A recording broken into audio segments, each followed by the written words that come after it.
Good morning. This is Rod, Appraiser Broker, and this is another web page I've got, Appraiser Agent. But what we're going to do today is we're going to call an appraiser in another place and get his opinion of a few different things that affect value, as well as the things that stop people from getting financing. We're going to give Robert Lutz a call. So I'm just going to give him a call right here on my phone, since my Google Voice does not seem to be working. And we're going to go to his website. This is Robert Lutz. He's been appraising for a long time. And I asked him if that'd be okay if we gave him a call and picked his brain and asked a few questions. Hello, appraisal office. This is Bob. Bob, this is Rod DeGel, Appraiser Broker. How are you doing? Yes, fine, thank you. I'm at my desk. Well, I've got your website up just so I can have a picture of you for a short little video on the YouTube Appraiser Broker channel. But you've been appraising a lot of years, and we wanted to get your expertise and opinion on just a few things. Now, you've been appraising, it says on your website, since 1987, so you've been appraising for over 30 years. That's right. And so in that time period, you've done thousands and thousands of appraisals. And yeah. A lot of people spend a lot of money to fix up their homes, before they put them up for sale. And sometimes agents try to get people to get their home in perfect shape. What I'd like to ask you and your opinion today is, what are the things that people can do that will cost them the least, that will help them get more out of their property? Well, I never want to underestimate the power of curb appeal. It's almost a moot point, but it isn't. I've even seen people paint. If they don't have much money, they need to get the property sold, so they'll paint the front of their house real attractive colors, which is really powerful. Once you get inside the door, then usually you need to spruce up the kitchen and then the bathroom. So these are all realtor concepts that any realtor knows. But getting back to curb appeal, out here we're coming out of a 7-year drought, and the lawns out here are dry and brown. And for the short time that a property is going to be on the market, it really behooves the homeowner, if they want to sell their property, to green up the front yard, whatever expense it takes. And it's not great expense at all. They just need, if they have sprinklers, or even if they don't, get some fertilizer that'll green up the grass, keep it watered for whatever it takes, 30 days, 60 days, 90 days. They can do that, and that will cause people to slow down, maybe even stop and, want to go inside with their realtor and take a look at the property. But that will at least get people in the door. One of the least expensive things that I could think of.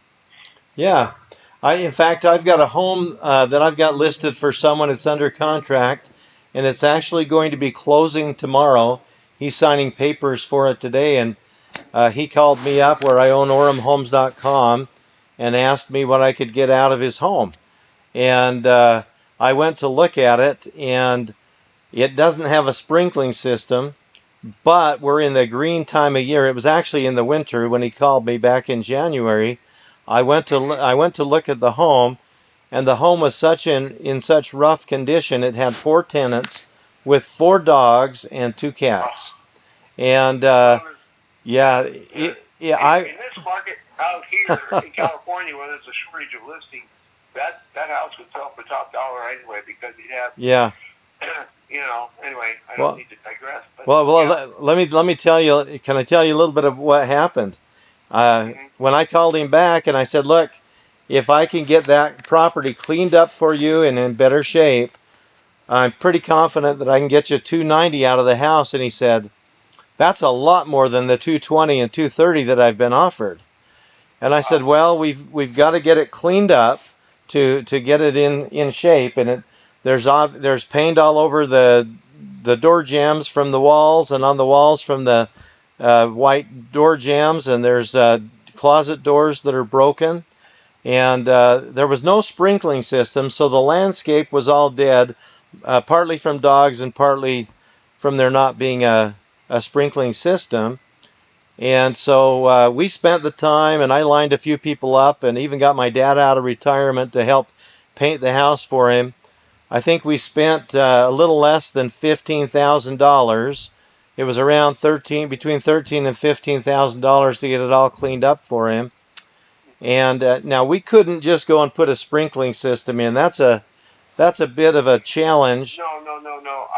I tell people just about put those portable sprinkler systems, buy a couple hoses, and make sure that it's coverage. The sprinklers cover every square inch of their front yard, and if they have to, bring the sprinklers in at night. But buy a couple portable sprinklers, buy a couple garden hoses. There's a lot of people can't afford sprinkler systems. I understand.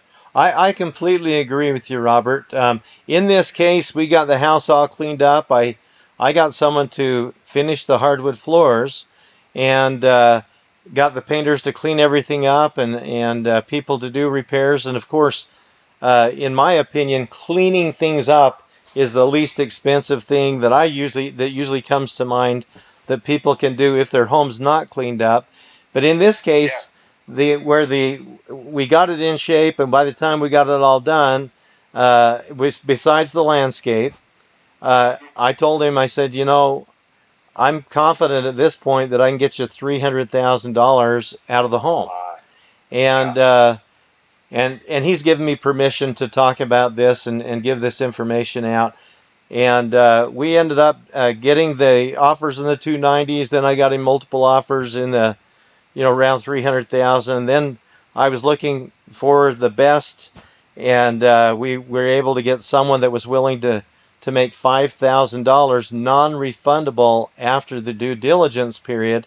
Needless to say, he's thrilled with what I've done for him because we've been able to get that money. And the truth is, if we had a sprinkling system in there and all the lawn and everything else, I'd probably be able to get $325,000 out of that property. But because we don't have that, someone else is able to buy the property.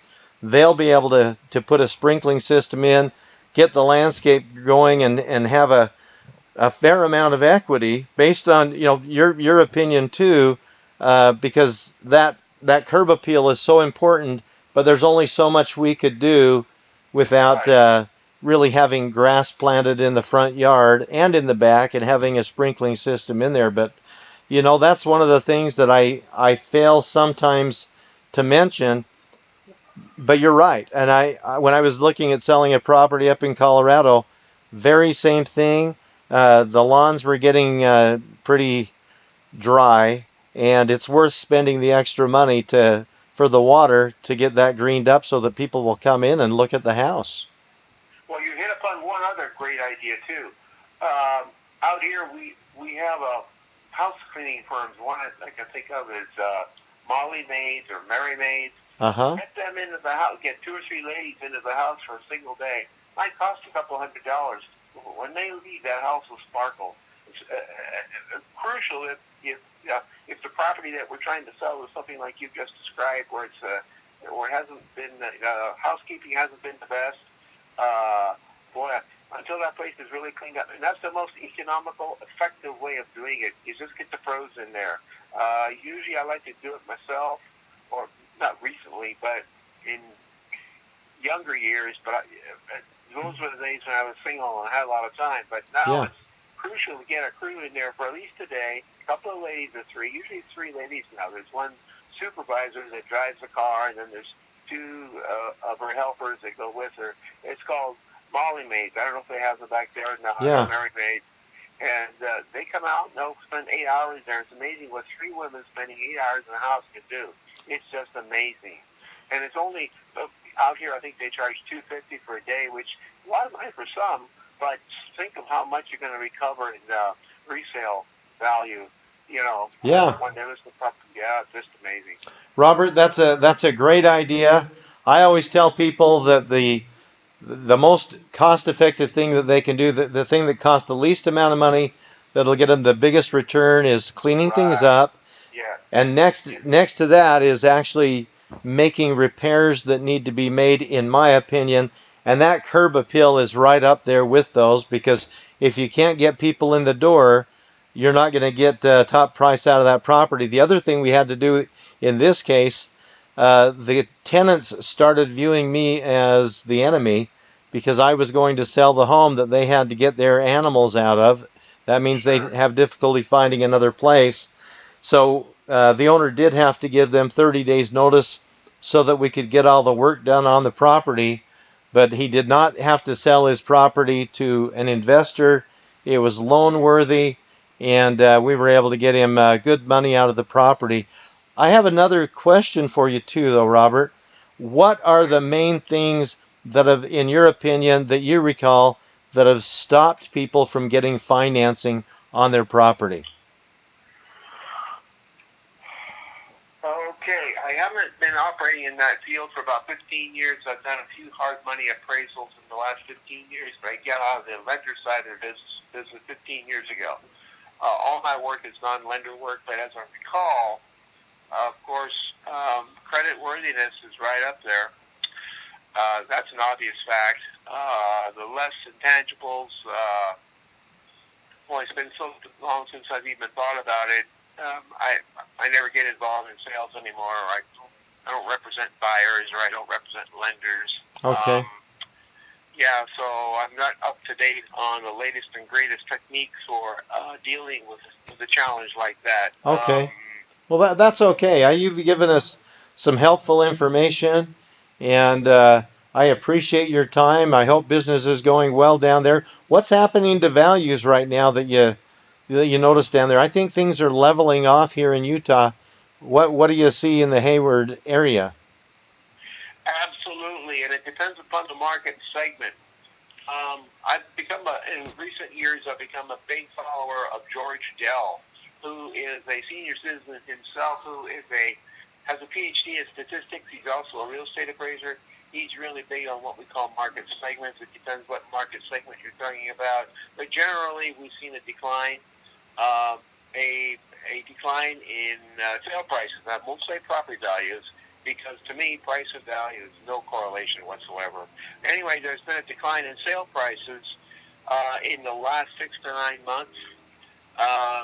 Depends upon the segment again. I've seen as low as maybe 3% to as high as 12%. It depends, what if we're talking about 3-bedroom, 1-bath, 3-bedroom, 2-bath, 4-bedroom, 2-bath, et cetera, 5-bedroom, 2.5-bath. It depends upon those market segments. Sure. It's amazing. If you break it down, if you take some time someday and spend a day looking at the numbers and break them all down that way, it's amazing. Chart them all out for the last 12 months, and you'll see the increases or decreases or stable periods during that time. It's just fascinating. I mine the data now. I've become a new type of appraiser where I'm actually mining the data. And I zero right on in my market trend analysis report. In the appraisal report itself, there's usually one paragraph, and I address this. What 3-bedroom, 2 properties sale prices have been happening in a certain zip code in the last 12 months, or last 6 months, or last 3 months. I'll state it right in there, and who's going to question? Yeah. And it's really effective. And all my clients, which are attorney clients, they love it because I'm really zeroing in, and their client will sometimes give them a bad time. Well, the appraiser says right here that your 3-bedroom, 2-bath property, comparable sales in the last 6 months have declined 5.3% in your community. And there's never enough data to analyze a neighborhood. Okay. I must stress that. So what you do is you look at the community at large. You take the entire town. If the town is divided up into flatland or hills, if your subject's in the flatland, you just examine all the recent sales in the last 6 months in the flatland, all the 3-bedroom, 2-bath flatlands, and actually take a piece of paper and write down the 6 months that you're talking about, whether it's January, February, March, April, May, June. Go to your multiple listing service, break it all down by month, and then list what the median and average sale price has been, and it's spectacular. It's amazing how the graph, I don't use graphs, but anyway, it's amazing how you can visualize and actually see what the market trend has been in the last 6 months for any market segment You that bet. you're looking at. Yeah, I've been. It's a lot of fun. That's the fun part of my job. I've been doing some research here, and I can see the days on the market increasing over last year, which tells me that we may be over the peak and headed the other way. So. Oh, okay. Yep. Well, listen, Robert, I do appreciate your time very much. You'll be able to look at this, just a short video on Appraiser Broker, the Appraiser Broker channel on YouTube. And I really appreciate your time, as do the folks that'll be looking at this down the road and that'll be listening to it as we gain a larger and larger audience. And so good to talk with you. Thank you so much for your time. That's Robert Lutz, Hayward Appraisers in Hayward, California. Thanks so much. Bye-bye, Robert. You're welcome. Have a good day. Take care. Bye-bye. Again, this is Rod, Appraiser Broker, and I hope this is helpful to you. Have a wonderful day.